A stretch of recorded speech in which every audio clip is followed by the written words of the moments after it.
Hello, ladies and gentlemen, and welcome to another scene set in the Death of a Dark Crusade Season 2. On this beautiful night of Odessa, the clouds moving through the sky with a gentle breeze. We pull ourselves towards the ground and shift our gaze upon an ancilla of the followers of Set, who has been given some information and an invitation by more prestigious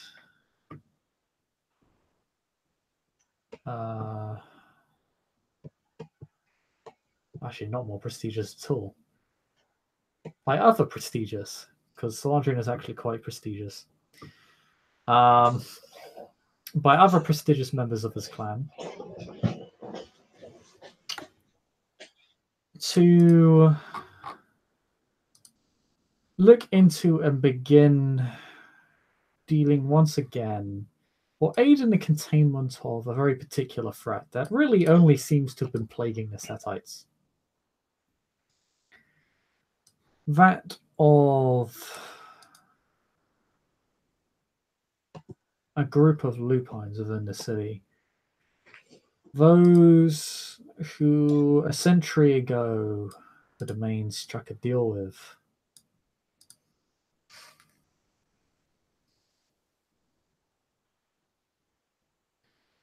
For some, my apologies,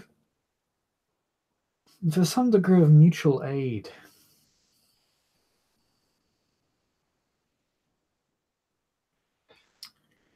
However, it appears the deal has turned somewhat sour as time has passed.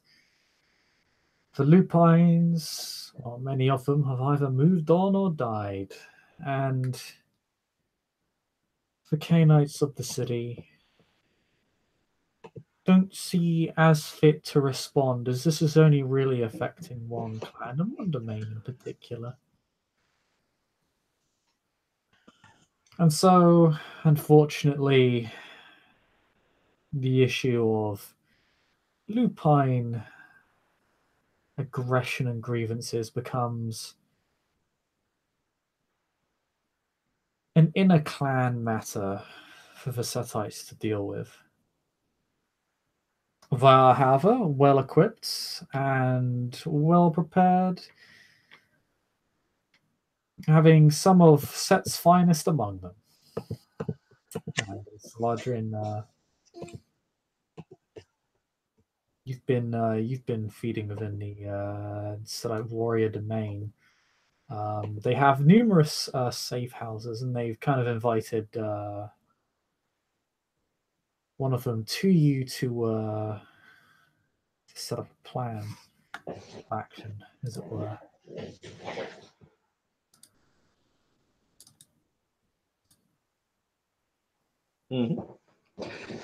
Solahdrin will stand up to his full height in the kind of the common area of the safe house.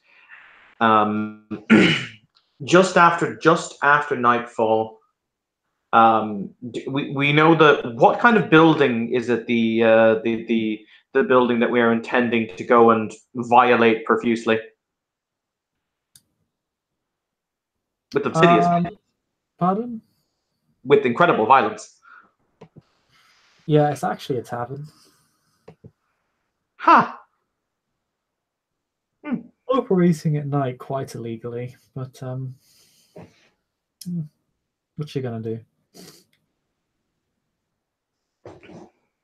I say quite illegally. Is it a large tavern, a nice tavern, a small tavern, a shithole? It's kind of a medium-sized shithole.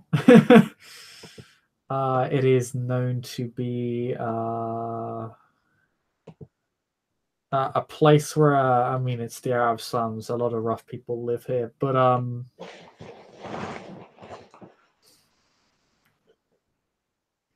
yeah, it's known to be really rough and shady. A lot of criminals come and go here. It's kind of it's as much a criminal hangout as it is as it is the hangout of your particular prey this evening. He will stand behind a table and he'll have his hands on the table. You hear the rapping of the fingers on the wood as he looks up to his fellow Setites, and he'll say, "Allow me to make this clear to you, brothers and sisters. We are doing this for the betterment of the clan. However, that is not to say that these entities, these interlopers, should not be dealt with in a manner that is appropriate. However," he'll raise a finger and he'll say, "the humans inside, we need to take at least a handful of them alive. They may be able to yield answers to us as to where the rest of this filthy breed can be located, because I have no illusions. We will not wipe out this cancer this evening. However, in time, with information, we will wipe out this cancer. Is that acceptable to all?"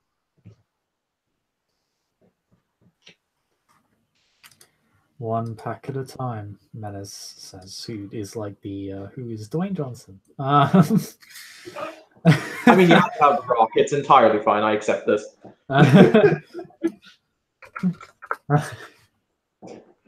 Yeah.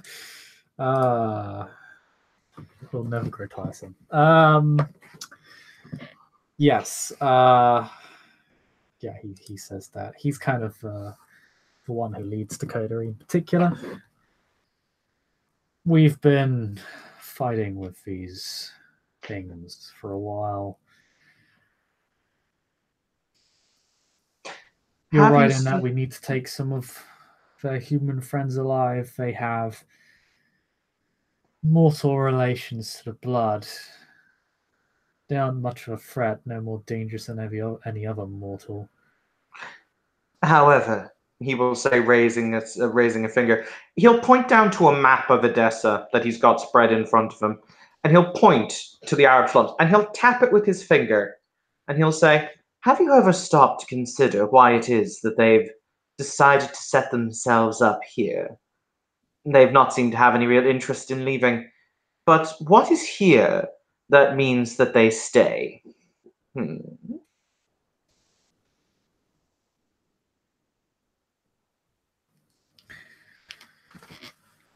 That's a fairly good question. We haven't found anything in particular. It could be their own attempt at influencing mortals. It could just be a point of a community center for them,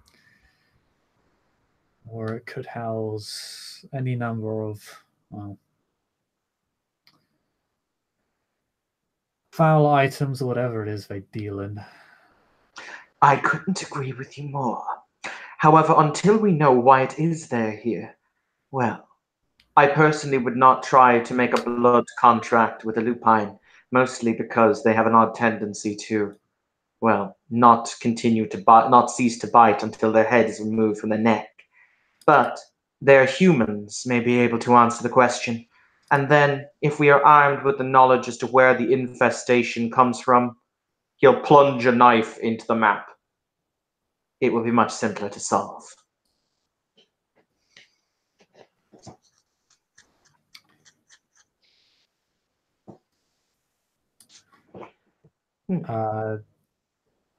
Seti just kind of gives a rather foul smirk because he just says, "I like this guy's attitude." Now then, he will say, as of now, he will look out kind of to where the moon's position is in the sky, kind of making a mental note of what time of the evening it is.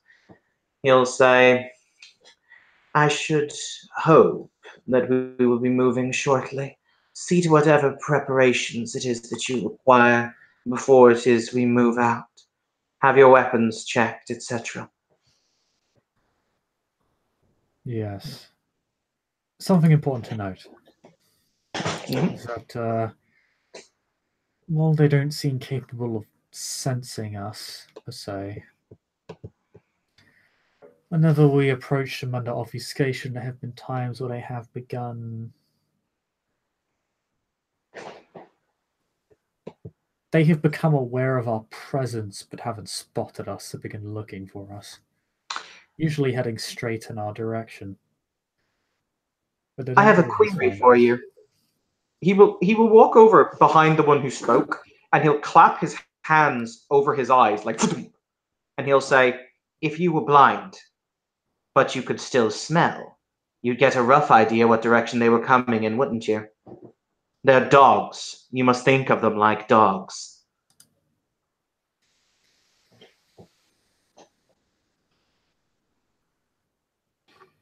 Almost lost my life thinking of them like that. They're far smarter than dogs and twice as dangerous. Correct. However, he'll say, moving his hand, however, they still share similarities with the canine. Because they cannot see us does not mean they cannot smell us.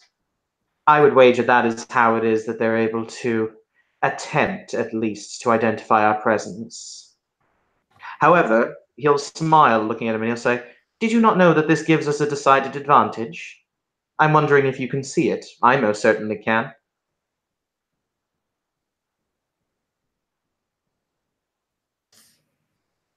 Explain, by all means. He'll smile as he retakes his position behind the table. For the record, Solahdrin has many faces. When he's dealing with his fellows, particularly the warrior Setites, you have to be the biggest swinging dick in the room Mhm. in order to gain the kind of respect. It is a case of the strongest will lead. But he'll say, simply put, they will have an idea from whence it is we're coming, meaning only those who are capable of identifying us, the lupines themselves, will move to intercept us. Even if we cannot see them directly or we cannot identify them directly, we can identify them based on the actions and the movements that they will take.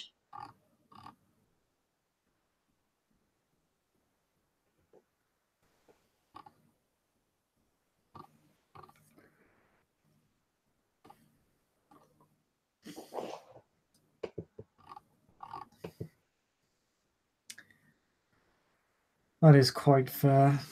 I suppose we'll see. Right now, our only goal is to kill those that are within, and as you say, apprehend their human allies. Oh, yes. And that is exactly what we will do. He will sit in like a kind of a cushioned seat that is just next to the window, and he'll look out and he'll say, we will soon be armed with some more information when it is our primogen coming here, or are we going to her?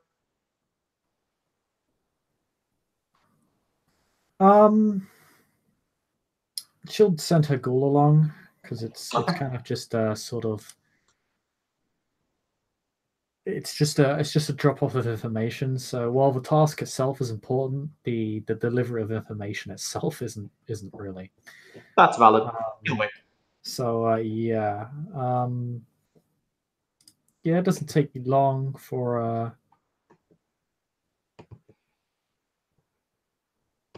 one of the servants from a temple to arrive. Um, he does the secretest of knocks. Is it? And If not, I'm sad. um, I would say be sad, but I'll be nice. Yeah. uh, yeah, there is a fair bit of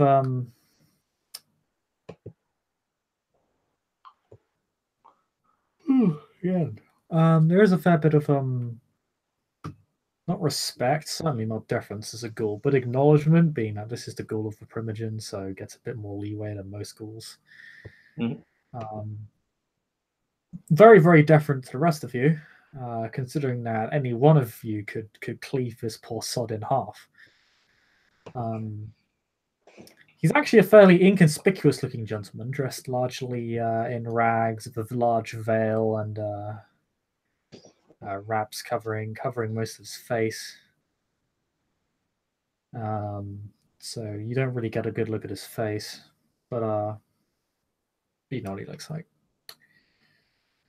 Yeah, he literally says, "Delivery from the Primogen. I shall be on my way. Thank you for having me." Solahdrin will nod his head in terms of "I see you," but I'm not going to speak to you. But he will take the missive and open it. Yep, he fucking leaves because he doesn't want to die.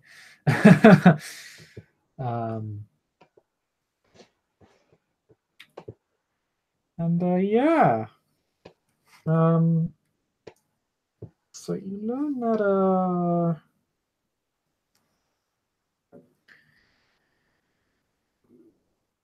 learn that the bars, for one, as of time of scrying, there isn't a massive amount of there aren't a lot of people in there right now. It's only about a dozen people. Not including the bartender, so more about 13.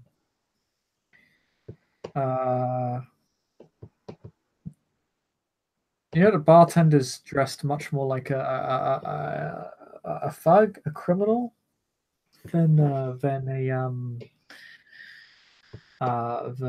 actual bartender. And doesn't really seem to care that much. And he was bickering with at least two other figures, or rather was putting them in line.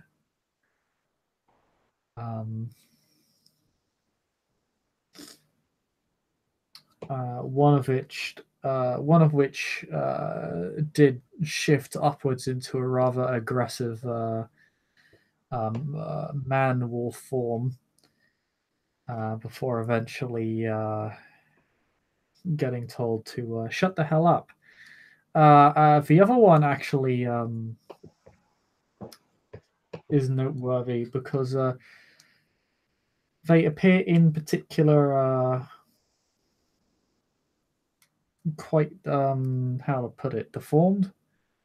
One of their arms appears to be much smaller than the other. That is not the one that shape-shifted, though. But it is the one who seemed to show dominance over the one who did. No, that was a bartender. Okay. Some of the mortals reacted to that and left, leaving about 9 people within the building. The rest of the mortals didn't seem to react, having seen this before, presumably. I mean, they know in some capacity. Don't seem to care, and these guys don't really seem to care too much about the science. But one thing that is noteworthy is, of course, when they did shift, some mortals did freak out, like as if it's as if a Malkavian master of dementation just hit them with everything they had. They just snapped upon seeing this werewolf.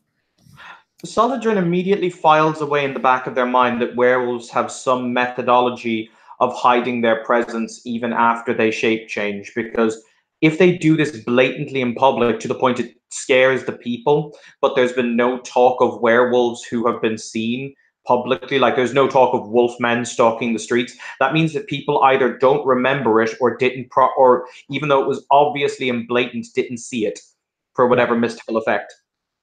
Yeah.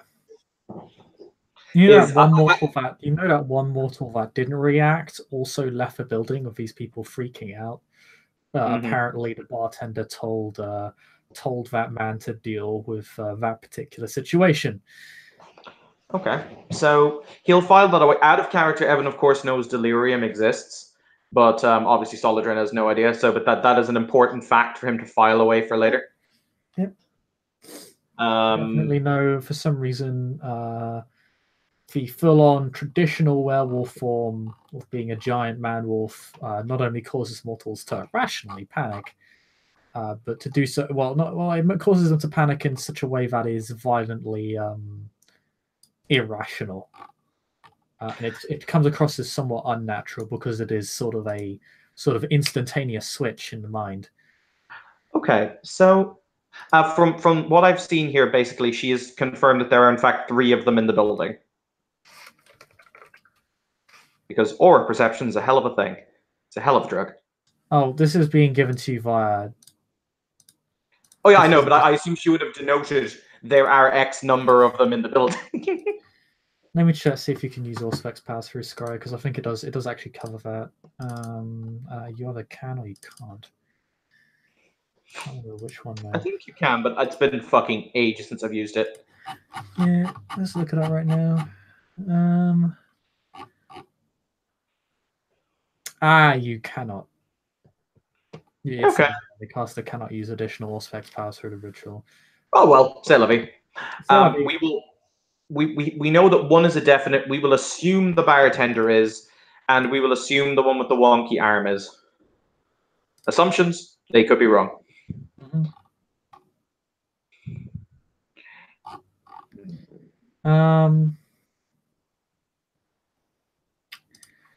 Yep, with that information,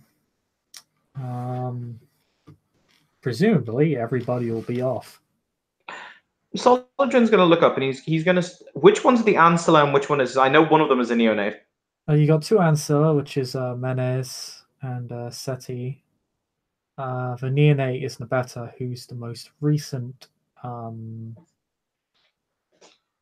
most kind of recent member of this coterie. But is no slouch. She's not a weakling. She's lived through her fair share of engagements. He will still say that she is going to stay close to him for this engagement. He's going to basically tell the other 2. He'll take as in Solahdrin, will take the barman, and he'll denote the others are to attempt to take the other 2.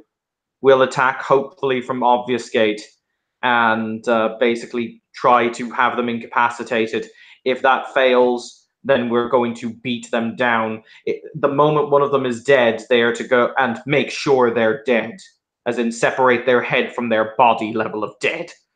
The moment they are dead, go and help one of the others incapacitate their quarry, basically. Therein lies the plan. Okay, so before we head out into the night, I'm just going to do my blood spending because I just want to get it out of the way before we do our. So he's going to bleed 3 blood into both strength and stamina for a total of 6. He's going to bleed an additional 2 blood into 2 blood into dexterity for a total of 8, and he's going to spend 1 last blood, putting him on 6 blood remaining. 6 into serpent skin, so he will have that swanky. I can soak ag with stamina power. Oh, also I should point out he's wearing, I believe, you can get 1 point of armor, so light leather armor for no dex penalty, right? Yes, cloth armor. I believe. Leather armor is 2 armor. And that is a knock to your dex, isn't it? Yeah, it's a -1 dice to dex rolls. Yeah, so he's just gonna wear good cloth armor, so it'll give him 1 extra soak, but not minus his dex. Ooh, mage armor. Beg your pardon? Mage armor, lol. Yeah, as you go, Nabella defers to you because you're older than her. She doesn't seem to like. She feels like she's being talked down to, like in that, like I'll stay close to you and all that. She's like, no, I can take care of myself. Like, or rather, I'm almost tempted. I'm almost tempted to tussle her hair, but I don't want to get into a boxing match before we have to leave. No, that will end very poorly for everybody involved. But yes, so he's going to. Solahdrin has a mask that he affixes over his face. It has his mouth uncovered because biting is going to be a fixture of this evening. Yep. They will also kind of begin setting up on their own. I'll just see what respective powers they have. I'm just going to get another drink, so I'll be back in a few. Yeah, I'll give me a moment to sort through who has what powers. Okay, well, that guy is good at his job.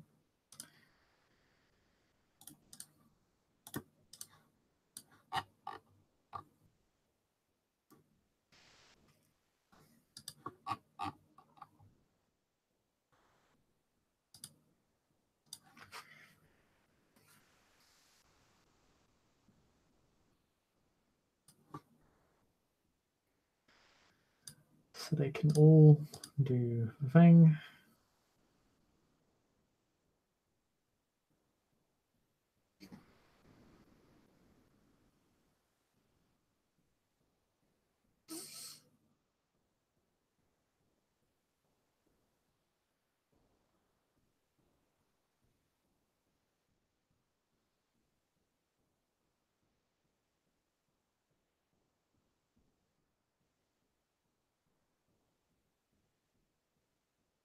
And I'm back. Okay. Yeah, they likewise do Snake things. Yeah, they transform. All of them transform their maws, and all of them activate serpent skin as well. Oh, I should also pop my maw, so that is -1 blood. That's good. He's gonna have to grapple dudes.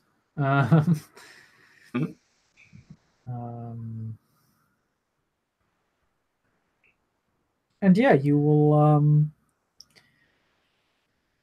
begin walking down the street. Everybody pops their respective obfuscate. Actually, no, they don't. Everybody, and the offer is given to you as well. As Menace basically offers to put you all under his own umbrella of obfuscate. Ooh, obfuscate 5. Which allows basically, the difference being is that you can basically, it's the same effect, but you can all see each other. Yes, let's go into that. Yeah, because you're all under the same obfuscate. So, yep. How many people can he actually do? I think he can do it for everybody here. Just double check. I think it's equal to your stealth rank or something like that. Yeah, I think it's like for every additional person you want to affect it, like it's up to your stealth level. I think you can do yourself for free. But for every additional person, it's like up to your stealth rating. I think he actually, yes, he can. He can. But he can bring everybody under the umbrella of obfuscate, which is good. He's good at this.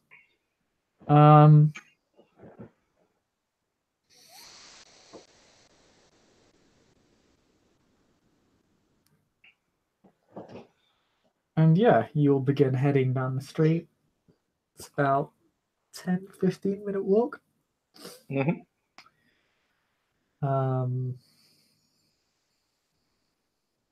As you're heading down, Menace just says, when we enter the tavern, I'll reactivate our obfuscate. Excellent. Don't want a door to be ruining our surprise. He'll look at the young one and he'll say, I've reevaluated what it is you should do. Oh, lovely. He'll smile and he'll say, they can smell us coming, valid. However, if there is a moving target that's moving quickly around them, it will completely confuse them and throw off their ability to scent us. They might scent multiple people, but if one of the scents is constantly moving, they might misconstrue one for many.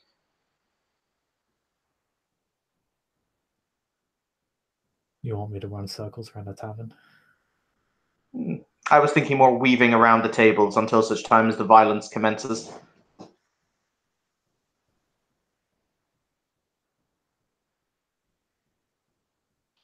She doesn't appear particularly enthused. Out of character, it's a good plan, Chris, and you know it. It's like that blank really stare. No, dear. Senpai does not love you. No. She hates senpai. Menace will just kind of... Yeah, it will just kind of back you up and say it's a worthy thought. She just kind of grumbles to herself. What a loving family. And yeah, you will all begin to approach the tavern. I'll quickly roll a chance die to see if you do happen upon someone leaving or someone entering, so you can kind of slip on in.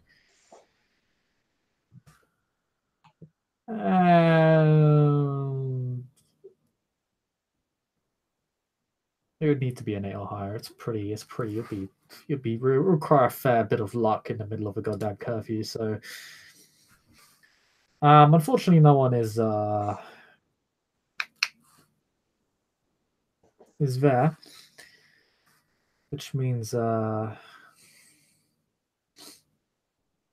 I say. So my mark will enter the door. Solahdrin, you'll be able to identify the three main targets. Once we're all in, we'll just go straight on them, catch them by surprise. That seems like an excellent plan. He kind of does the finger countdown of 3, 2, 1, just so we can do the thing. Yeah, and it's not particularly glamorous or spontaneous, as he's trying to still keep obfuscate up as he opens the door, which isn't really an easy thing to do, but there you go.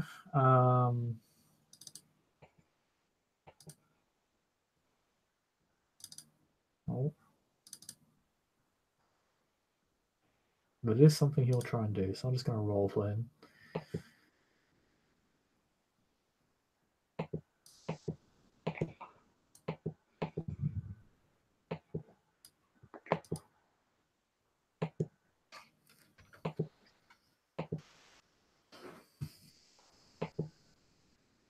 What's his actual roll for this again? Is it wits? I think it's like wit stealth. So it's wit stealth. Okay, but not bad. It's not bad. And I'll just make it a straight. Let's see. He's opening the door fairly quietly and slowly. At the same time, he's still opening a door. So he does need to account for. We'll increase the diff by, we'll say 1, because he's trying to open it very slowly and carefully. He gets 2 successes, so he does manage to evade the gaze of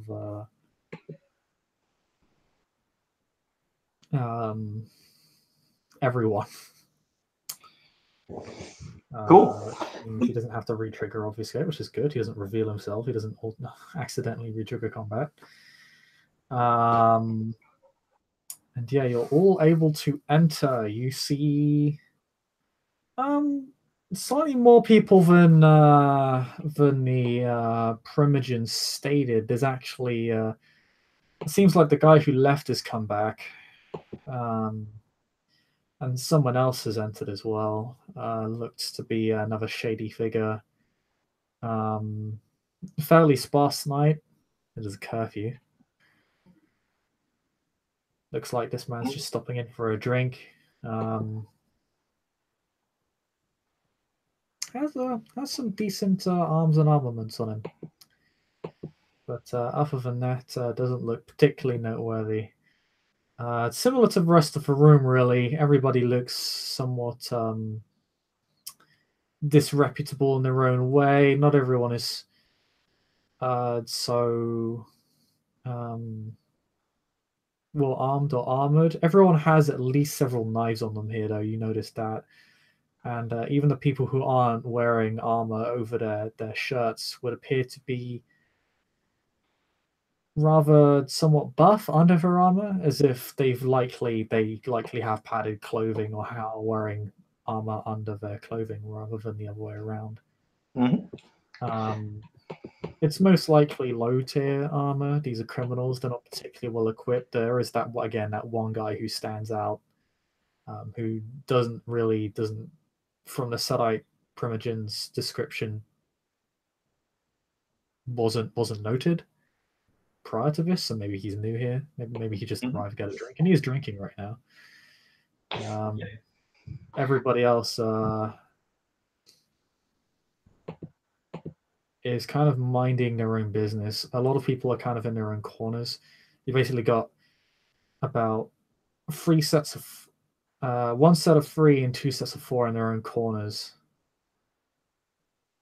Yes, 10 people. Then you got the other 3 people, one of which you know to be a lupine, the deformed guy. Yeah, Solahdrin kind of just muttering to themselves. Mm-hmm.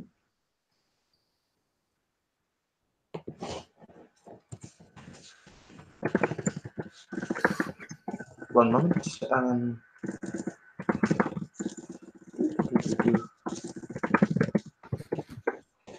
Yeah, Solahdrin is going to very quickly, because he's under obfuscate, obviously, but he's still going to watch his footing.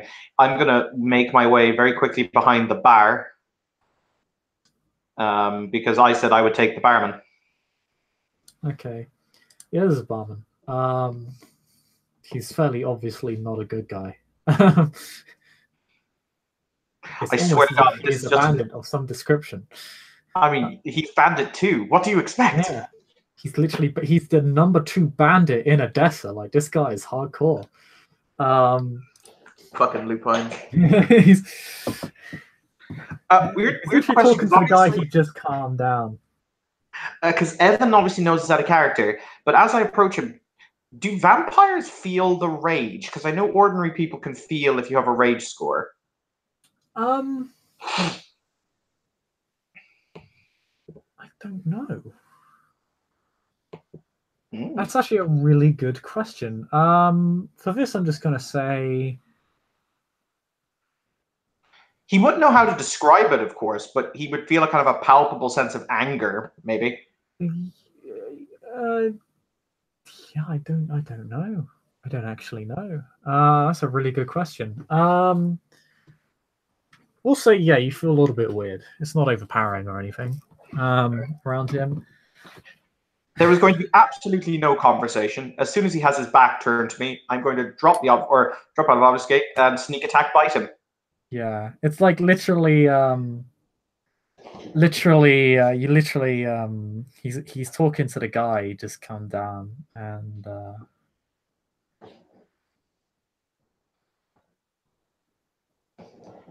he's just saying, "I'm serious, Johnny. She's not worth it. Certainly not worth blowing my tavern down over. It's a fine fucking establishment." And then chomp. This is a fine fucking.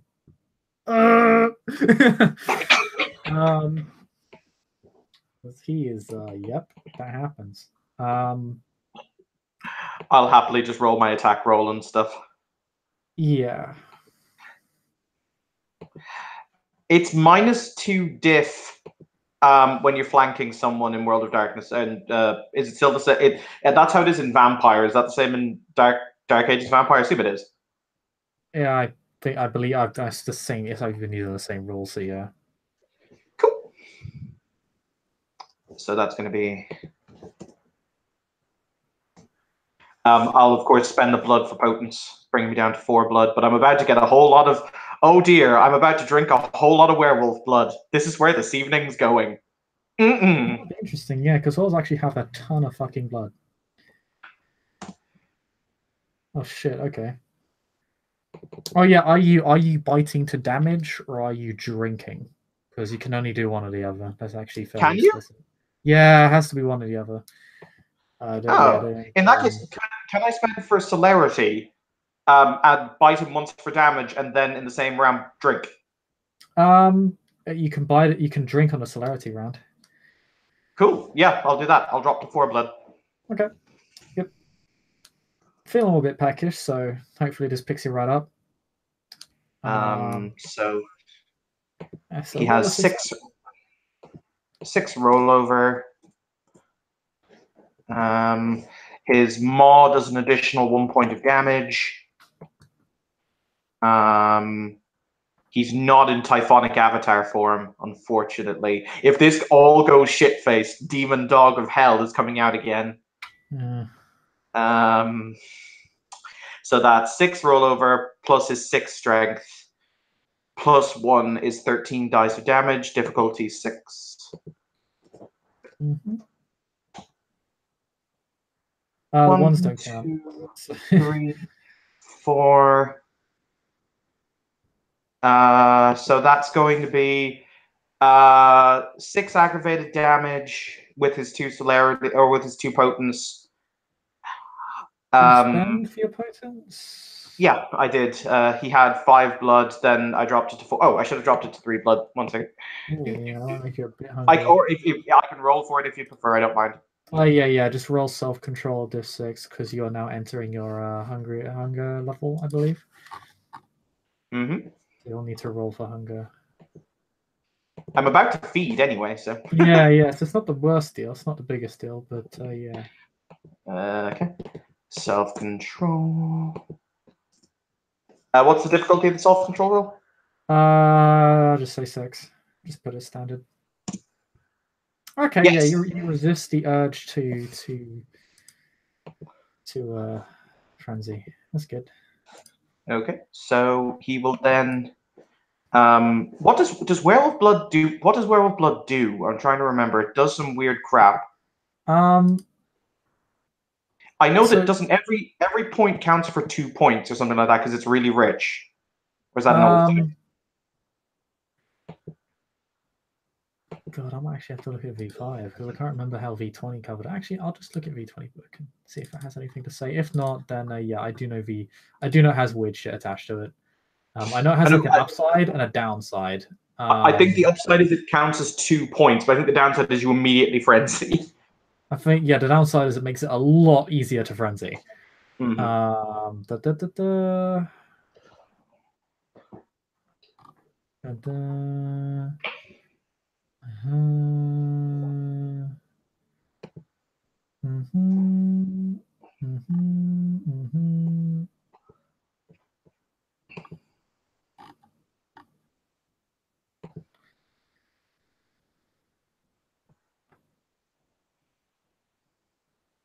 Yeah, you gain 2 points for every 1.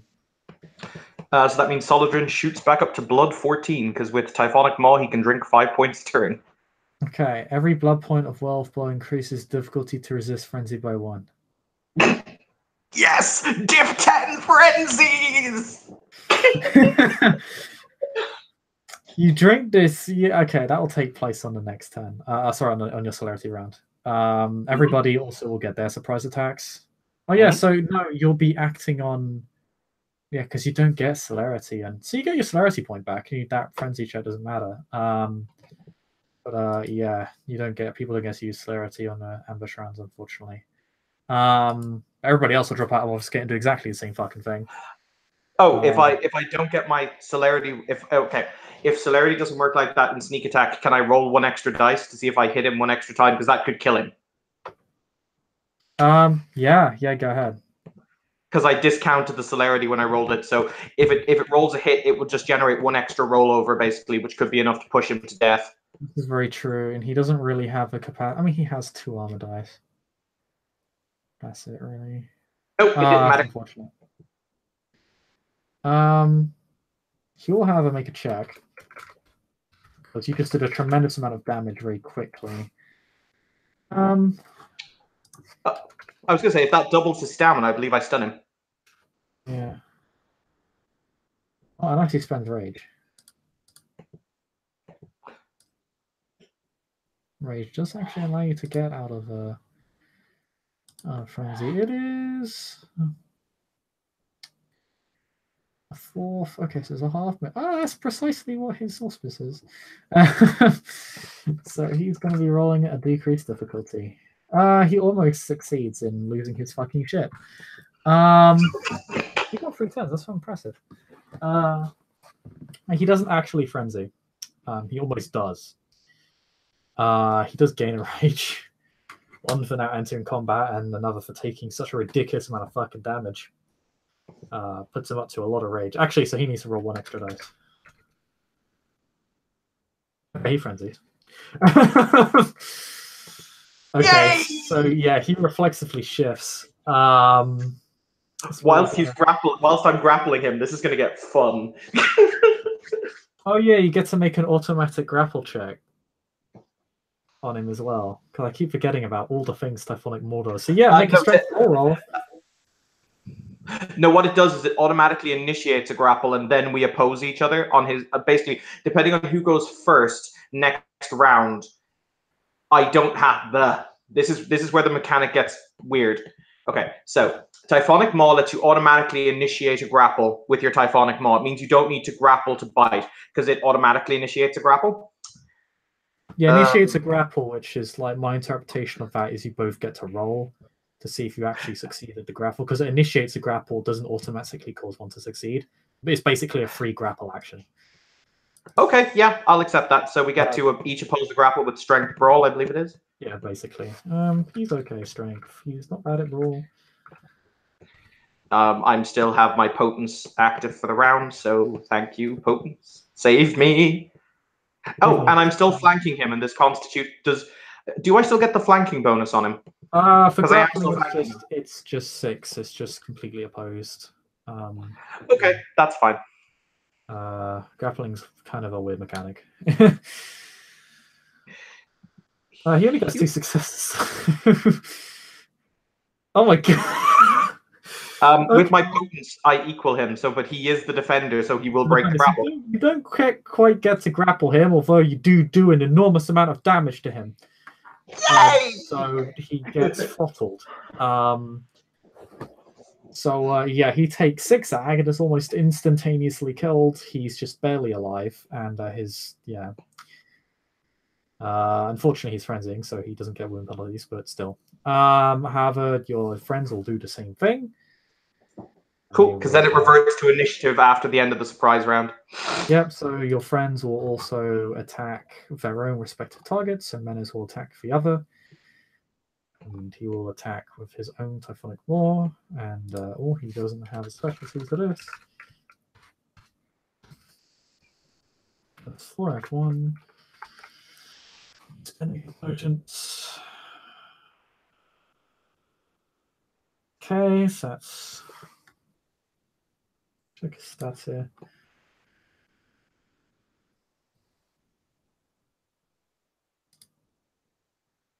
That's 5 plus 5 is 10 plus 3 from the bite.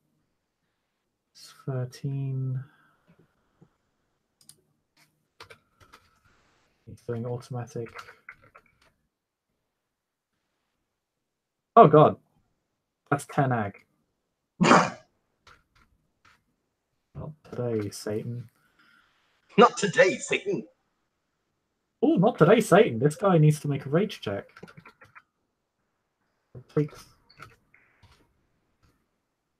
To heal off the 10 ag. So he needs to get 4 successes. He's rolling a diff 6 though, because he has a specific right for this that is active. No, he dies. He's literally what you literally see as you make your bite. You see Menez literally severs the head of this thing with his giant maw, just literally surrounds his neck and just swallows the neck, and just swallows part of it out, spits it out, and the head is severed from the body. He attacks the one that was freaking out, so he doesn't actually he just falls to the ground with a severed head, still human looking. And then Sati and Nabeta will take on the other one. 4. Yeah, You can roll initiative while I'm doing all the busy work. Oh, sure. Ooh, Cool. he does have a specialty to fang.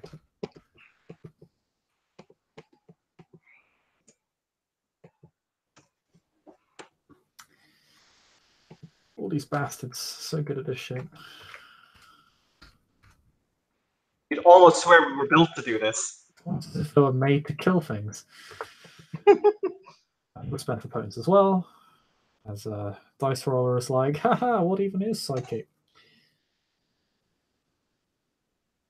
He only gets 1 success. No. Oh no, he gets 2. Well, I'm going on to 21 in my initiative. Oh shit, you're balling. Okay, so he gets 2 successes, plus his potence is that. So strength plus 3, plus 2.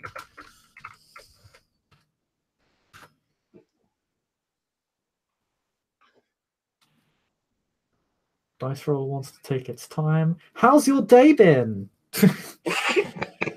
But yeah, City largely does the same thing as Menace, but with arguably less refinement.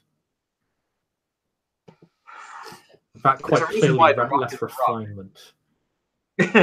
Menace made this sort of like he took full advantages of extended fangs, almost like you, but he got a bit more bang for his buck as he was able to completely swallow. Like literally, his fangs just extended around the neck, crushed it, and tore it off cleanly. Well, very, very violently decapitating the lupine.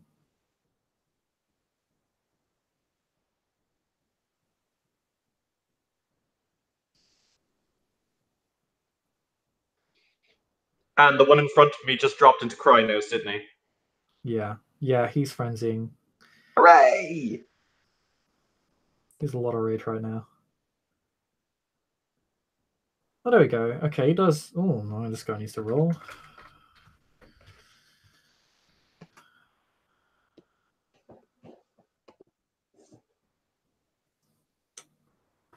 Oh, yeah, ones don't count on circles. I don't know where I'm rolling 6F1. But yeah, Seti, even though he attacks with arguably less refinement, still gets a good hit in. Crushes this guy's neck.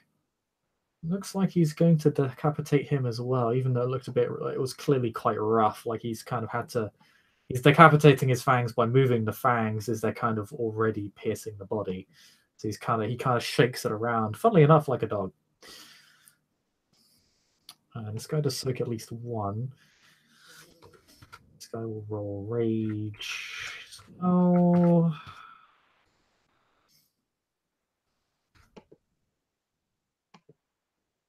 He does make it. So this guy will frenzy as there'll be a quick brawl check to establish if he gets the grapple off.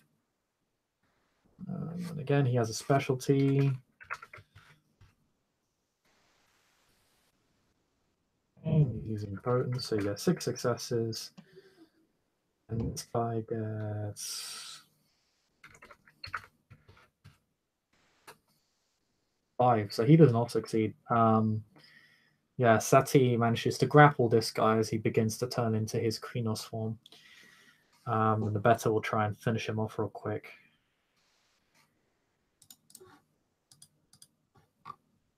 Because she will prove to you. She will be noticed. And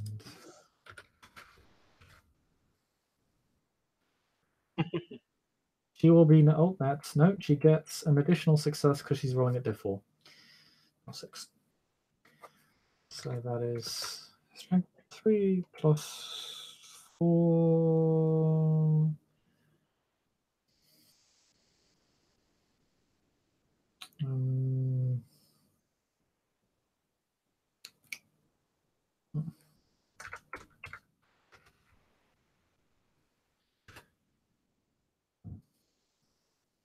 Doesn't do as well as the others, but she still hits him extremely fucking hard, and this guy needs to roll his stamina. Took 5 damage or die. He does. Wow, that was a soap roll. I'm So so this fucking glad you guy, did the roll like this guy that. I'm literally so gets almost gets ripped apart, and you see as the batter sinks her fangs into his thick hide. Like blood spurts out. She does leave a giant gaping wound in his shoulder as she attempts to sever like the joint between the neck and the the sort of the collar and the shoulder. But it doesn't stop him. It doesn't stop this monster. And we're gonna roll initiative now. cool. I have a 21. Mm-hmm. Because the dice gods were like, yes, yes, you may live. Yeah, I'm gonna roll for the humans as a group. Actually, I'm gonna roll for the humans. 10 plus 5. Humans are crap. And rolling at +7. So okay, you're most certainly going first. I'll put you at the top. Solahdrin, Odsama, Humans, 7, pathetic. And Menace gets to roll as well, and he is rolling at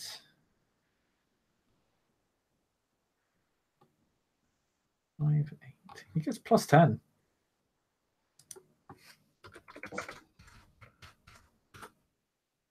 Ooh, wow. Right behind Thank you, celerity.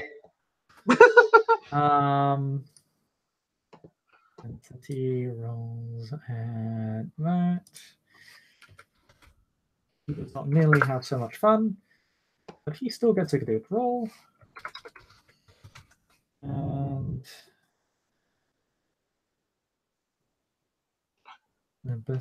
I did actually have to ask, because it's important. Are werewolves susceptible to the kiss? Not in Frenzy. In Frenzy, Okay, they're that's valid. basically Yeah. they can't be dominated or presenced. They're completely immune to any mental or emotional effects upon their being, unless it explicitly stops their frenzy. So you could apply Animalism 3, for example, to stop a frenzy, but Majesty wouldn't stop a Garu from killing you. They just ignore it. They'd just be like, no, you can't kill me. I'm wonderful. I'm pretty. Death. Yeah, things There that can we go. interact with the beast can be used to calm a werewolf or force it out of frenzy, but most emotional and mental effects won't work. For example, you try and dominate a werewolf in frenzy, that you literally can't. And I think they even Sethi has the slight advantage, so Naretta goes after him. She is filthy neonate. Roll for all the werewolves. So this is 2 werewolves. This is werewolf number 1. Which is your guy. Let's click on Dex. But of course, they don't take wound penalties when they're frenzy, do they? No. So yeah. 1 is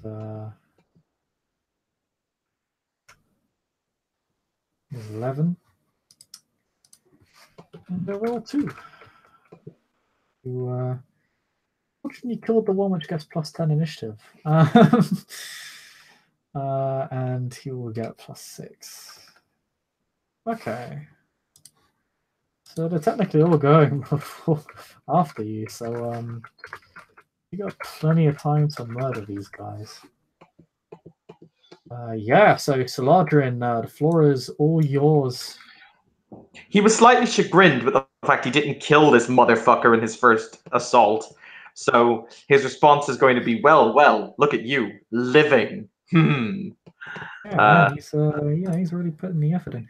It's something interesting to note that armor changes with them. Ooh. It changes size to match their new bodies. That he had intended bringing the bodies back to the temple anyway, because we can either learn stuff from the bodies or we can make bloody offerings to Set, because Set likes bloody offerings. He does. So has the thing turned to face me, or do I still have its back? It's not its initiative yet, so I'll say it still has your back. Okay, cool. I still flank him. Come to my lips, you delicious morsel. Oh yeah, you wanted a drink from it, yeah. I really do. So that's going to be his initiative. Oh, sorry, his thing is 6 plus. They won't start taking adverse effects until they lose 10 plus blood. Okay. Werewolves. And technically they have 20 blood points, so these guys are Really? gonna last. Yeah. Ah. They The basically shit count you. as having 20 blood points. You can't. It's really hard to drain a werewolf. I mean, but they're so delicious. That's so I mean, they are delicious, but Uh,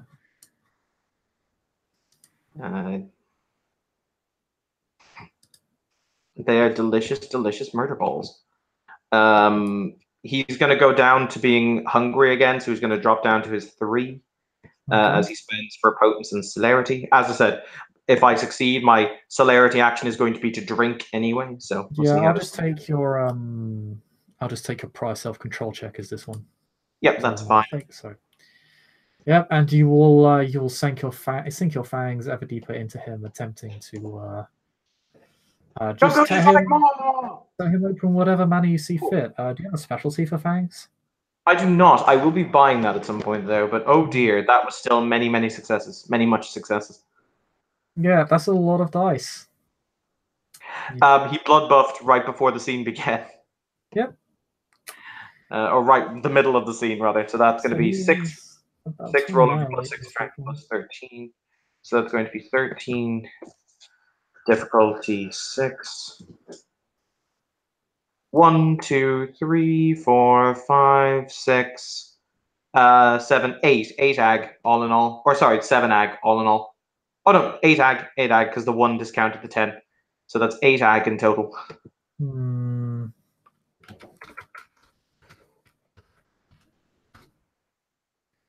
Oh no, he gets 2 additional dice.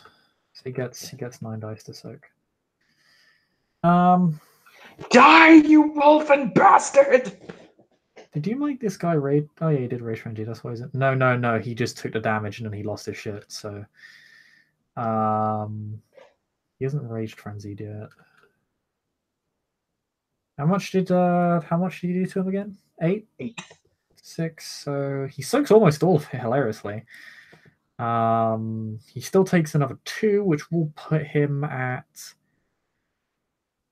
I did 6 to him last time, so that would put him at 8. So he needs to rage shield by 2.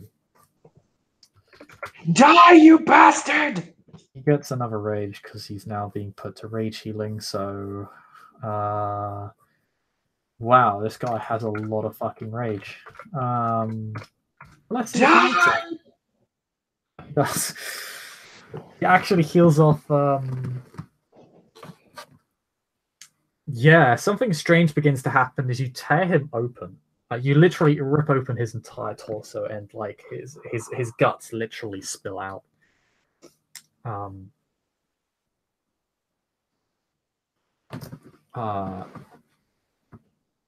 As the body begins to like knit itself back together in such a malformed, disgusting way, the intestines aren't even fully pushed back in. Like the internal organs are still half outside of his body as his stomach literally knits itself back together. Oh partially.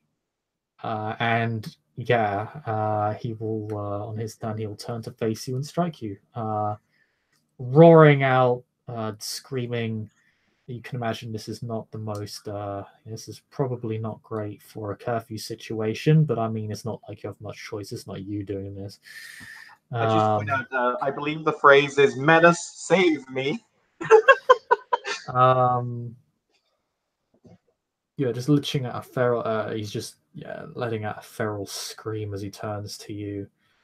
As his body literally regenerates, and you can see where all that folklore about Wells being unkillable came from, as he literally just from what would have been a lethal wound even to him. Puts him at mauled, I think, because he actually heals 1 level past crippled, because he soaked. I believe You did 8 damage to him, if I recall. Yeah, Yeah, I did a total of 8. yeah. He actually ends up healing more damage than you did. So yeah, he does go up to Wald. Not that it matters that much, but is this red shield for this scene? Can they only do it once? Yeah, they can only do it once per scene, I think. Oh. Let me double. Actually, yeah, I'm just gonna run it for these guys. We can rules check. We can rules lawyer about it later. But yeah, they absolutely. Yeah, he absolutely loses his fucking mind. His veins pulsate from his fur and his body, and it literally begins falling off in patches. We'll move on to the other members of this thing. As Menace has to make the call as to whether to help you or his coterie. One is 2-on-1. That is all I choose to say. Continue. Yes, but you chose to make it a 1-1, sir. It's up to you. I don't want the glory of Set. I don't mind at all. You do you, sir. I'll have to make a chance die because it's really neither party is injured and both seems to be doing their job adequately. So I'll roll a d2. You can be 1. The other will be 2. He'll also spend for potence and celerity.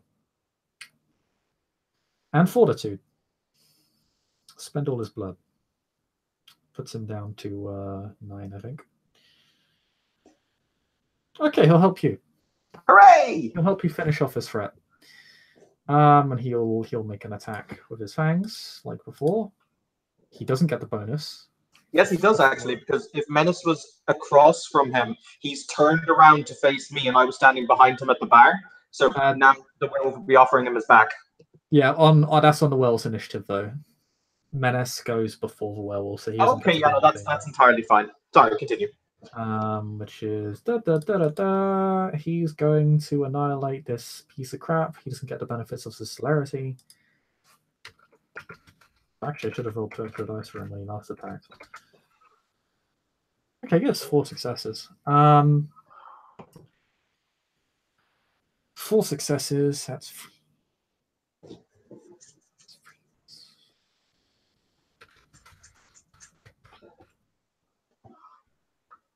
yeah, he kills this guy. Yeah, you've done so much damage from his neck down through his torso to his stomach that it's not particularly hard for Menace to leap over the side of the bar and just rip this guy's throat out. The effect being seemingly more permanent. It tries to regenerate, but it's not fast enough, and the lupine expires before you have a chance to. Sorry, before he has a chance to regenerate, killing him, knocking out werewolf 1. He dead. And yeah, he begins to revert to a more human form. He reverts to this form. But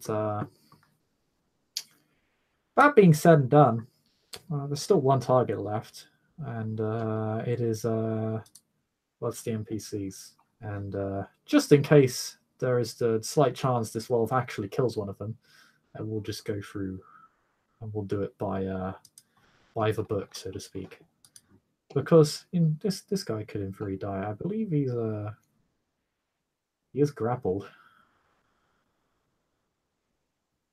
Oh yeah, you get to make a grapple check.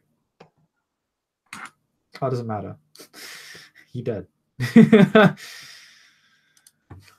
I need to remember those grapple checks.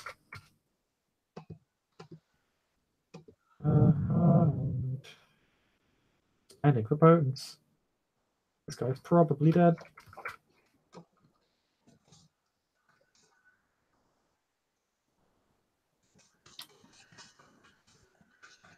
That guy is definitely dead, I think. Yeah, that one dies as well. Are the werewolves dead? Yeah, you kill the wells. This one does not change form.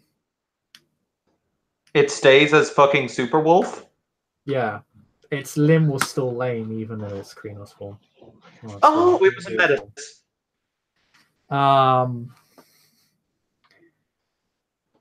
The humans were going to fight on behalf of their sovereign patrons, and then see that they're all fucking dead. So they're gonna flee. But so that's what they've spent their turn doing. But some of us took celerity actions. I assume you're going to drink from the corpse. Yes. It's still a fresh well of corpse, so the blood is still quite rich. Nom people. So he'll drink his happy to last all the way back up to 13 blood by drinking 5 blood points. Yep. He'll then, because speaking is a free action, he'll drop the corpse basically after he's done drinking, and he's going to turn to the others, and he's just kind of gonna head nod towards the people who are running. Like, we need to get at least a handful of them. Like, go get the people.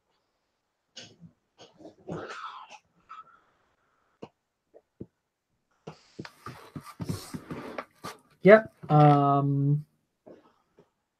Menace. Menace is being perhaps even a bit faster than you, I believe. Has already caught up to 2 of them. He can only attack 1 now. Because no, he can attack twice, so he will attack them both, and he does have a specialty for striking. Attacking them from behind because they're running away from him. Okay, so he's going to do a lot of fucking bashing to these guys because his potency is still in effect. That's 3.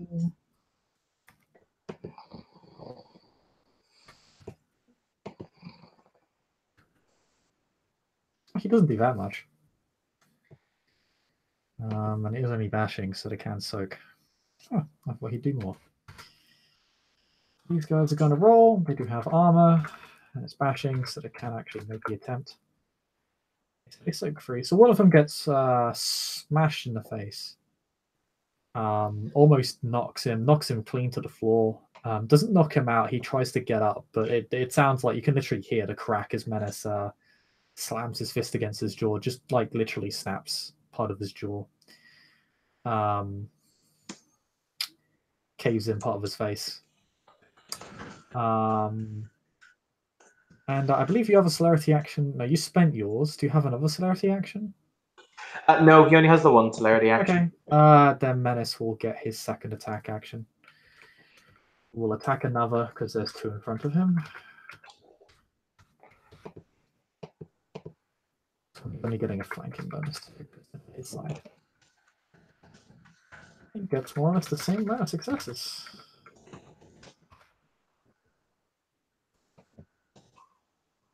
Oh, he hits that one extremely hard. Breaks his back. Literally punches clean through his body and grabs the spine and snaps it. Or crushes it. Is he still alive? I think so. He's not going to be feeling his legs for a while, if ever. But because Solahdrin does want to ghoul at least one of them, because you know what would be really handy? Werewolf information on tap. Mm-hmm. That would be nice. Yeah, that's 5. So there's a possibility he doesn't fall unconscious, although they're all stunned, so okay, yeah, this guy's knocked unconscious.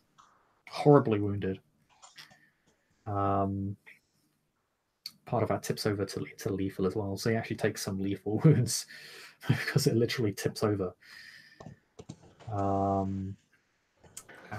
Yeah, I believe it goes back to you, Solahdrin. As the models, 2 of them are already down. Menace seems to have knocked one out completely and has another seemingly pinned. Like, that guy isn't going anywhere soon. He is trying to hobble away, crawl away from Menace as he takes his life. Or, well, takes him away. Does the werewolf at my feet, the bartender, does he revert to his human form? Yeah, the bartender reverted to human form. Solahdrin picks up the bartender and hoists him onto his shoulders. Question. What is the weight of a werewolf, an actual werewolf? I believe actually that's stated in W20, so let me check It for you. must be at least like 500 pounds. Let me double check, because they actually do give weights for different forms.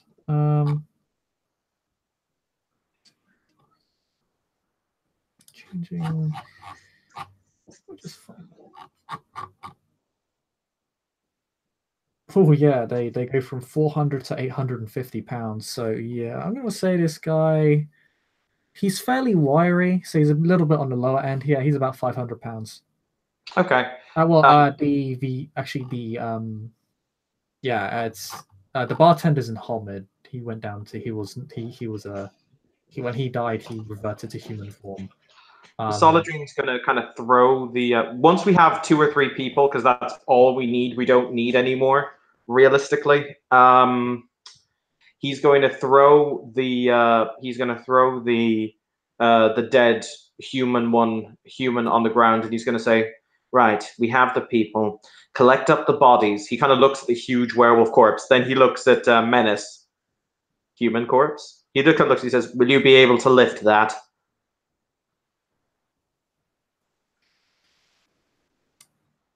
Yes.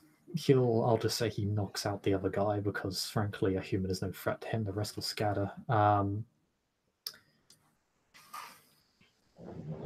He'll say, yes, I'll have to use my obfuscation to cover the other 2 unconscious bodies, so you'll have to find your own ways out. That's agreeable. I'll take to cover which unconscious bodies? The 2 that he's taking with him, and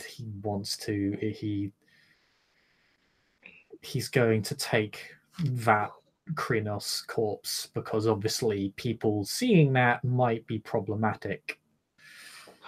And I want to skin it and make it into a cloak, but that's going to be later. I see. Skin dancer among us. Beg your pardon? Skin dancer among us, I see. This character has no idea that is even a thing. Continuing on. But yes. come on, a werewolf skin coat is just pimping. Yes. He will run up to the. Ironically, he does actually. The actual reason he wants a werewolf skin coat is actually more interesting. He thinks that if he wears the skin, it might mask his scent if he's around them again. Oh, that's interesting. But he'll hoist the bartender's corpse over his own shoulder and basically peg it out the door. I'm going to say that we're probably going to scatter with the hope of meeting back at the temple, because that's where we're going to bring our kills for the evening. Scatter! Snakes! Scatter! Snakes will scatter. Menace will.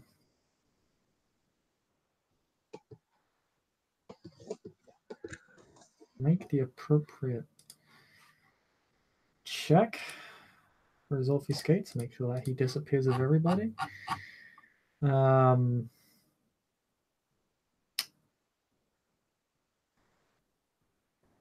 Which for him is surprisingly high.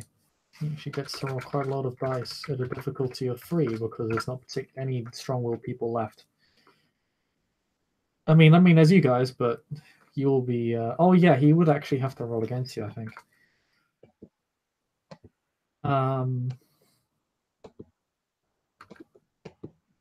Shit doesn't work very well. What's this? That's weird. So he fails to obfuscate himself effectively against you guys, but against the mortals, you're friendly targets. I'll just make it death free. Yeah, he hides. I'm rules lawyering myself. It's fine. Menace disappears with 2 unconscious humans and a werewolf corpse.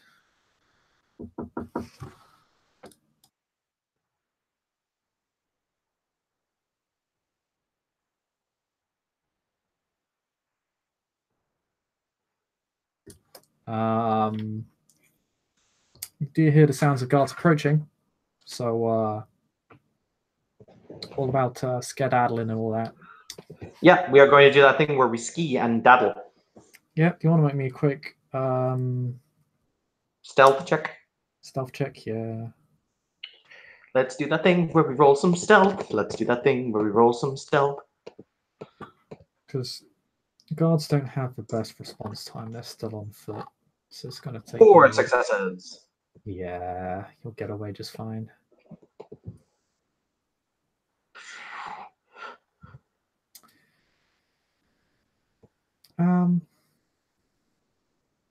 Yeah, you're all able to effectively escape. Seti's fine. He has to... I think... Well, Nabetta will have to make a stealth check because her obfuscate isn't as good. So she might not get away, but she probably will. She does. She's fine. She's fine. So yeah, you'll get away very cleanly from the scene. Everybody kind of... I mean, you ended the... You killed these people within the span of about 10 to 15 seconds. Caught the humans within another 6, like within another 5 or 10. So you're basically in and out of the building within a minute, which is very fast. So the guards don't really have time to reach the scene of the crime and catch you leaving, as though you've already gone. In fact, it's Also, kind of about 30 seconds after you leave, you see the guards kind of approaching the scene of the crime and staring in awe at the bloody carnage, as these wounds are absolutely horrific. So yeah, we will retreat back to the temple. Yep, that is no problem. You sneak your way back to the temple. None of you, of course, see each other, so you kind of, like, you're right next to each other. You will take your own separate routes, but ultimately you end back at the temple. You're the first. Actually, no, because Seti and Menes would have an easier time. So yeah, you're actually the third to arrive. And you arrive actually as you arrive, Nabetta arrives with you. Solahdrin actually, when she comes, he'll smile and he'll bow his head and he'll say, "You impressed me. I'm not going to lie."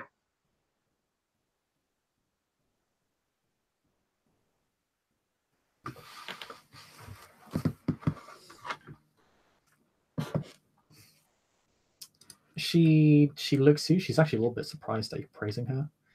And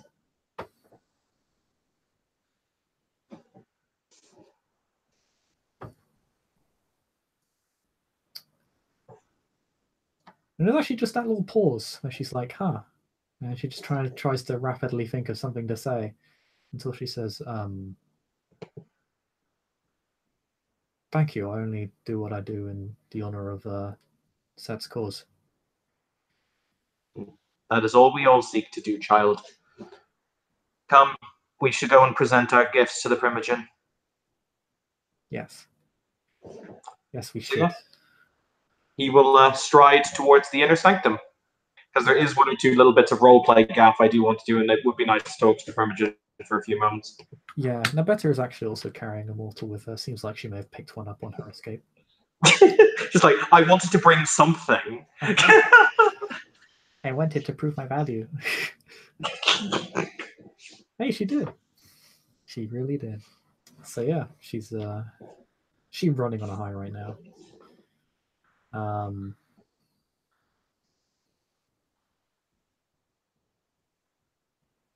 And yeah, you're more than free to visit the Primogen as you pass. You see the rest of the Seti. Seti didn't come back with any mortals. He did come back with a corpse. One of the final werewolf corpse. And Menace. Yeah, having the 2 humans tied and gagged. There is a part of the temple specifically for hostages and the like.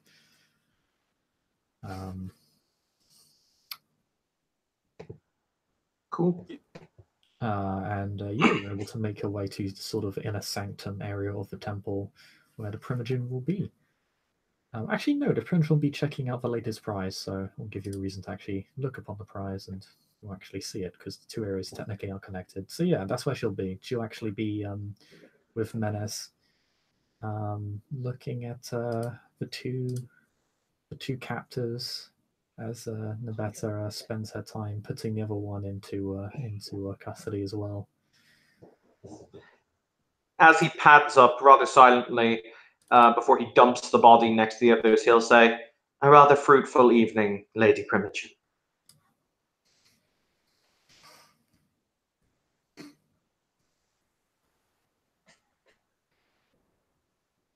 Oh yes, we usually don't have the luxury of guests.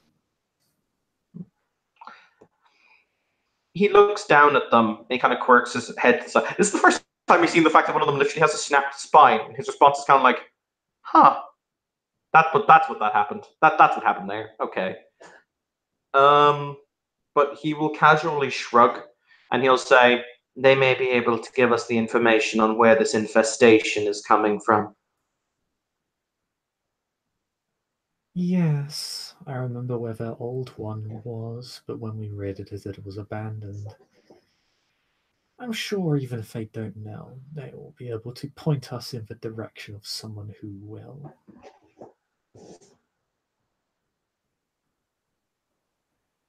Maybe they'll even make effective sleepers. That would be fun. They may be able to tell us if these beasts have any weakness. I almost tore one in two, and yet his body managed to reknit itself as if it was made of clay. Yes, I know of. I've faced them down in the past, many, many years ago. They are extraordinarily sturdy, it appears whenever they become particularly incensed. Their powers begin to take on a new dimension,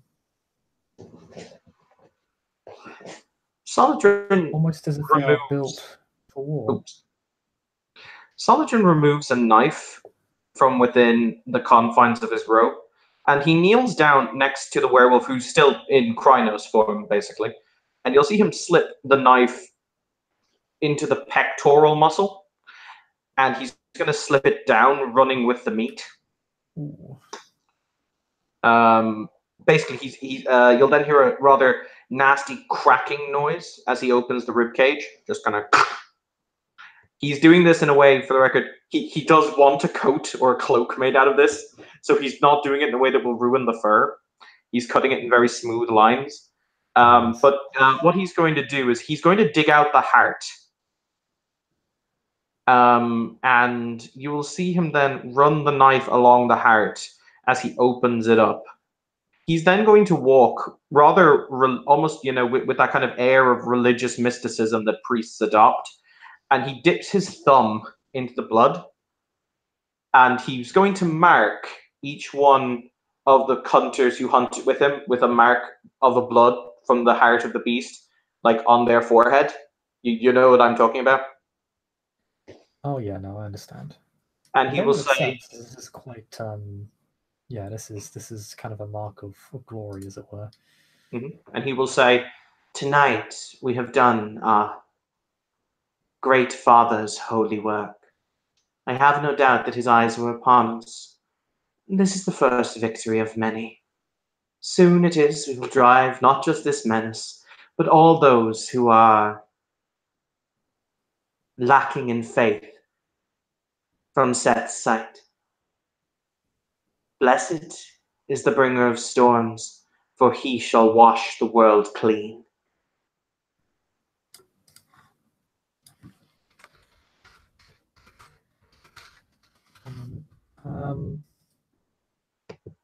This turns to you.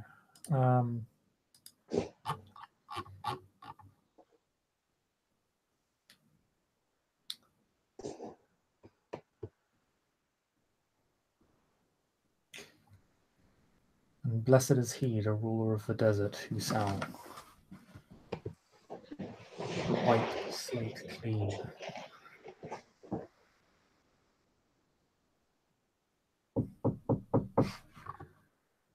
Is somebody knocking on your door, or are you knocking on the table? Somebody else is fine. I beg your pardon?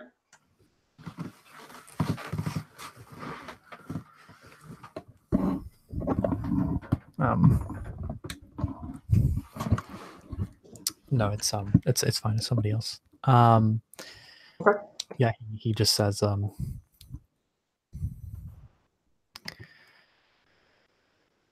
blessed is he, the ruler of the desert,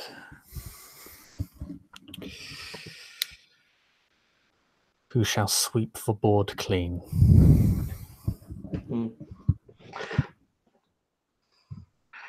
He'll look down at into the eyes of the poor people, and he'll place a hand on one of their heads, one of their foreheads, and he'll say, "Shh, shh. You get the greatest opportunity that there is. You get to know the truth in the light that is set.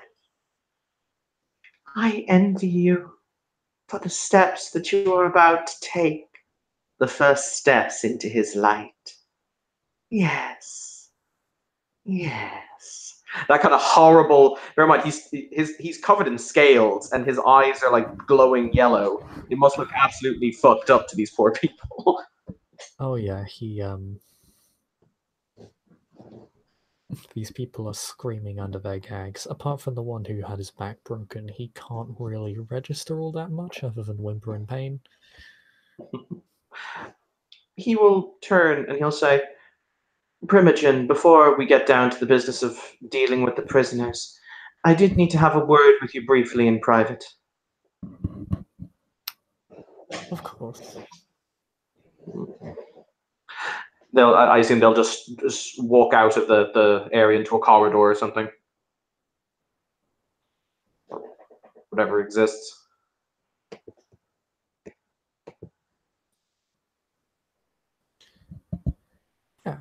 Yeah, she'll just walk out into a corridor with you. What is it that you require of me, Solahdrin? He'll clasp his hands behind his back and he'll say,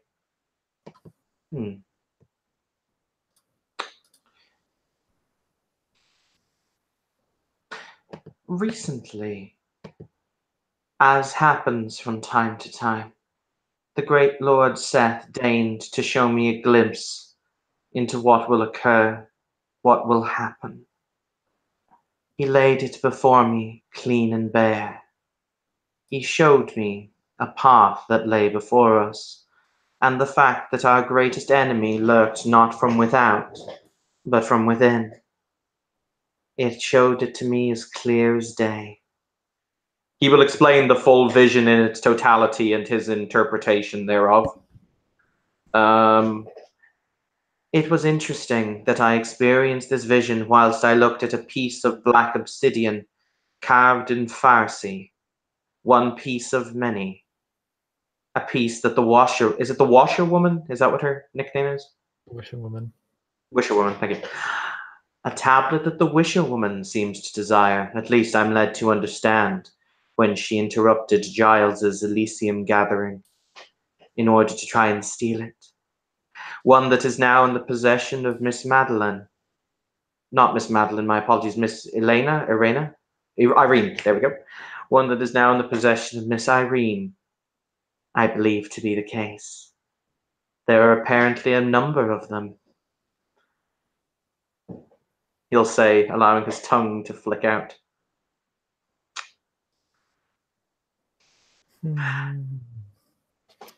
She gives this some due thought. This definitely troubles her, obviously.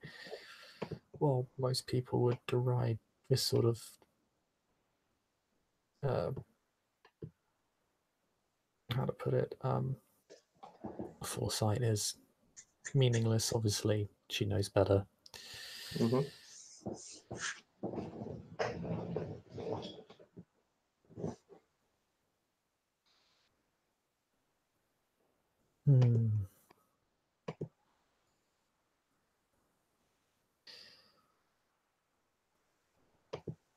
From what you tell me, the vision could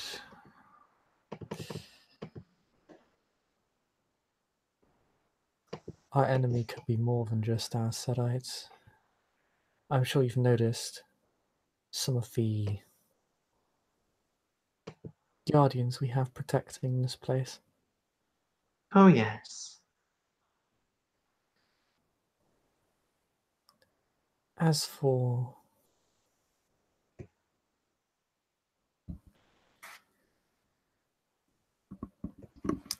your particular prophecy, I would like to discuss with you perhaps a means to establish a more secure temple and prevent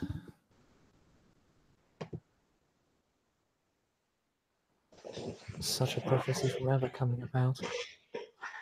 I am happy to discuss this whenever it is you wish, Primogen. However, my story does not end there. There is one more point of interest that I need to discuss.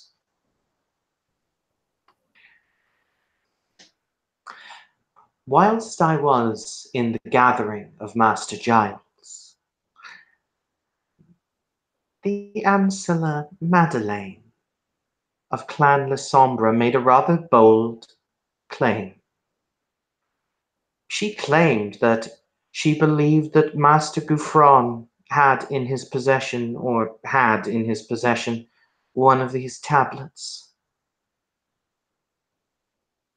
He kind of quirks his head to the side, apparently something to do with it being discovered in some semblance of crypt somewhere. And that's all I know. They could not give further information on the topic.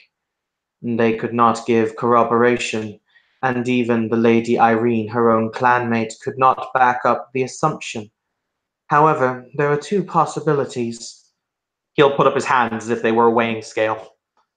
Most likely it is that Madeline is lying and defaming a celebrated young member of our clan in public, at every breath calling him practically one who has fallen from Set's light to worship Apophis or one of his ilk. That, or he'll hold his hand up in the opposite vein, she is telling the truth, in which case he has hidden this from the clan at large. Both of these are possibilities.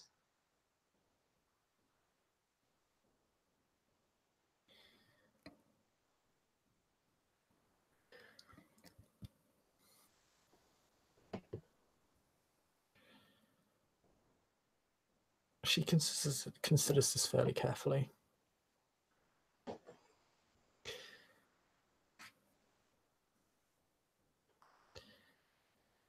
As you say, this is most likely a lie. Gouffron's pioneering is responsible for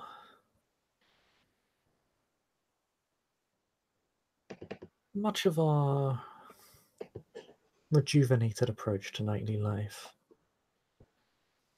He has done much to aid the clan, and I would trust his word far more than Madeleine, who has every motive to try and divide us, other than being a La Sombra, of course.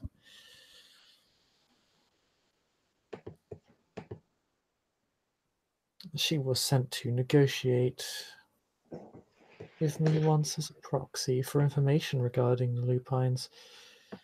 Eventually, the Seneschal had to intervene directly, quite an embarrassment for himself and the clan, and for Lady Madeleine. Then she is publicly defaming a neonate in good standing, with accusations that could mean, if they were believed, the extinction of his being. Yes, and Hekaib of our clan.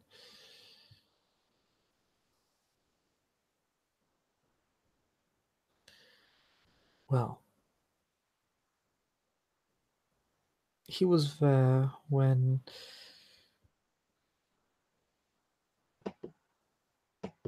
Gouffron returned from the incident that Madeleine likely mentioned.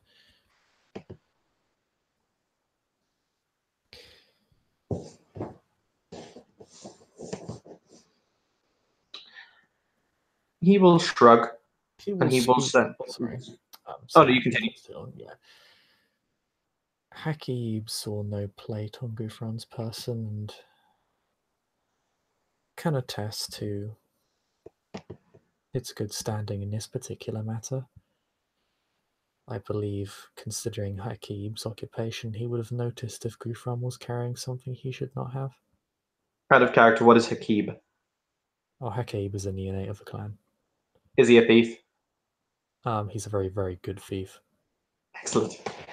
Solahdrin will shrug, and he'll say, "There is no harm in covering the bases, as it were, Primogen. A simple question to Gufron in private may simply alleviate not only his guilt, but prove Madeline's guilt in the process. After all, I think that this is a matter that should be brought up in open court. She is essentially attempting to have Master Gufron killed by proxy." Yes, accusations of infernalism are no small matter, and I'll not have my clan accused of such a thing in any capacity when such things are clearly the purview of the Toreador. "I did find it ironic," he'll say, once again, the tongue flicking out, "that it was Master Giles who possessed the tablet, considering his clan's sordid history." I do feel sorry for Master Giles. He is perhaps the only competent Cainite among them. But if we are to move forward with accusations that Lady Madeline is placing undue risk to one of our own, we must at least have asked him, is he guilty of this? It seems simple enough. He will say no. We will continue. Precisely. He will nod, and he will say, "What is Lady Madeline's current standing?" She used to be quite respectful, but her current erratic behavior has caused her to fall from grace somewhat. She's not disrespected, but she's not considered anything less than what she is, an ancestor of her clan. Is she responsible for that dog?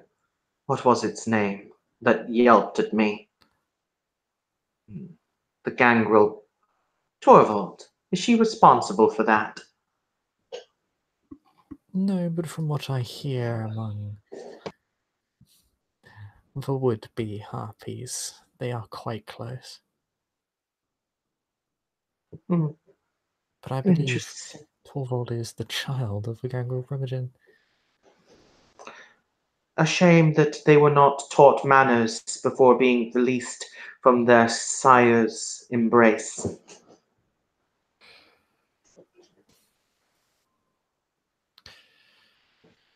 Oh my, what foolish act has a neonate partaken of this time? They openly accused me of breaching the discipline, of breaching the quasi-elysium, based on the presence of my blessing of Set, he said, denoting the tongue. They refused to believe when I imparted the knowledge that it was simply a blessing from our All-Father. And then, when I said that if they continued to shout and insult me, it would raise the ire of our clan, they started to scream that I was threatening them. Most verbose.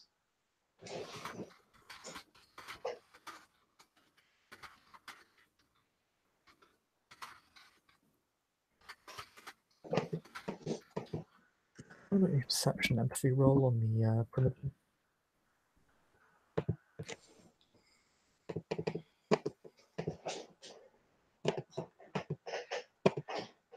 You know what? I'm gonna spend a willpower because I want to see this. So,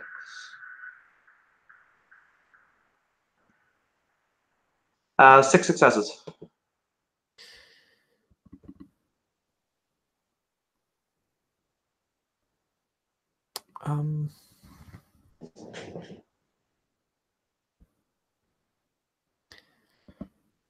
Yeah, something about what you said Not directed towards you, because you got 6 successes. I mean, you see that trivially. But when you talk about your blessing to Set being derided in court, it being used as a weapon to accuse you of breaching domain, she becomes extraordinarily angry in a way that in kind of subtle ways. Her eyes flare up a bit, kind of the reaction, the movements in her face are a little bit stark and tense.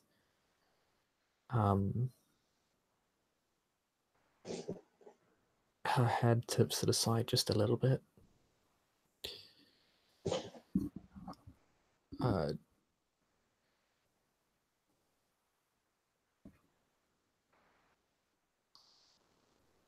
She's not on the verge. She didn't make a frenzy check, but you can tell if someone said that to her, she probably would. And she takes this sort of thing extraordinarily personally. As if this is a far greater offense than perhaps would be initially implied. He will nod his head and he will say, "That is all I had to say, Primogen. I will withdraw and see to the prisoners and what information can be garnered from them."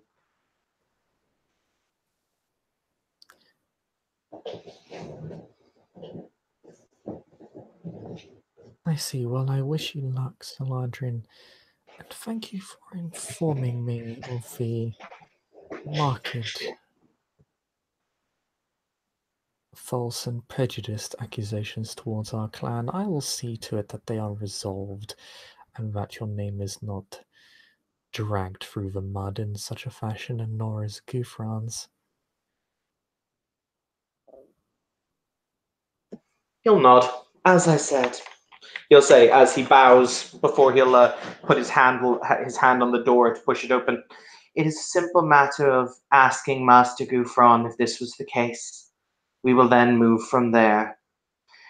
I have no doubt of his innocence, but if the La Sombra is spreading these lies, the La Sombra's mouth needs to be closed." And humiliated once more, it seems. He will bow once again and go back inside. And if you're happy, I think that's a good place. It is. Thank you. Thank you, Player, for playing. Thank you, watchers. Watch it. We'll see you all next time.